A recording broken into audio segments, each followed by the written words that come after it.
Hello भैया लोगन, नमस्ते प्रणाम। कैसे ना आप लोगन? उम्मीद बा ठीक हुई हैं। हम आप सबके छोट भाई अमर सिंह। तो भैया लोगन, आज फिर एक नया गाना लिख के लाइल बानी।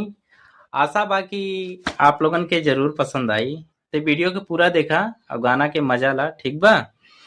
तो अब एक जने के नई नई शादी भइल बा, तो उ छोड़ के बारह कमा तारे। औरतिया बड़ी परेशान बा, तो फोन लगौले बा मर्दा के। और का कहले बा आ कौना भाव में कहले बा? अरे जाए के जब राहे बहरा शादी काहे कैला, हमरा के बिरहिन बना के राजा तड़पैला। हाँ, जाए के जब राहे बहरा शादी काहे कैला, हमरा के बिरहिन बना के राजा तड़पैला। कौनो दिन कुछ उल्टा सीधा कर जाई। धमकी देत बा औरतिया हो। अरे कौनो दिन कुछ उल्टा सीधा कर जाई, धियनवा हमरा पे दा राजा ना त मर जाइब। धियनवा हमरा पे दा राजा ना त मर जाइब। अगली कड़ी में का कहले बा?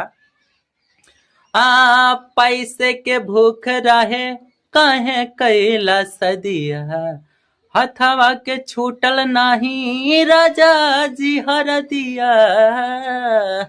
भैया हो, आप सबसे विनती बा कि नई नई शादी का के कमाए मत जा, ठीक बा? ध्यान दे मेहरारू पे, नहीं तो मेहरारू के और ध्यान देवे लगी ने तो काम गड़बड़ा जाई। कैसे कहती हो? पैसे के भूख रहे काहे कैला सदिया, हथवा के छूटल नाही राजा जी हर दिया।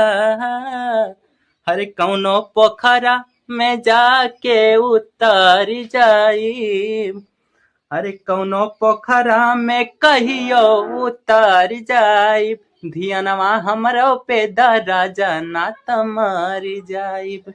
धियनवा हमरो पे दा राजा ना त मर जाइब। तो भैया लोगन, उम्मीद बा कि वीडियो अच्छी लगल होई। वीडियो अगर अच्छी लगल हो तो लाइक करा और सिंगर भाई लोगन के पास शेयर करा। अगर केहू के गाना लिखवावे के बा तो कांटेक्ट नंबर डिस्क्रिप्शन में मिल जाई, आप सबके जरूर कांटेक्ट करिए। जैसन आप लोगन कहिए तैसन लिख के देव, ठीक बा? ना पसंद आई दूसर देव तीसर देव गाना, ठीक बा? एकदम आपके मन पसंद के मिली गाना। गाना भी लिखिला, ठीक बा? अब इमे पूछे वाली बात का बा? तो कमेंट करा कि वीडियो गाना कैसन लगल। और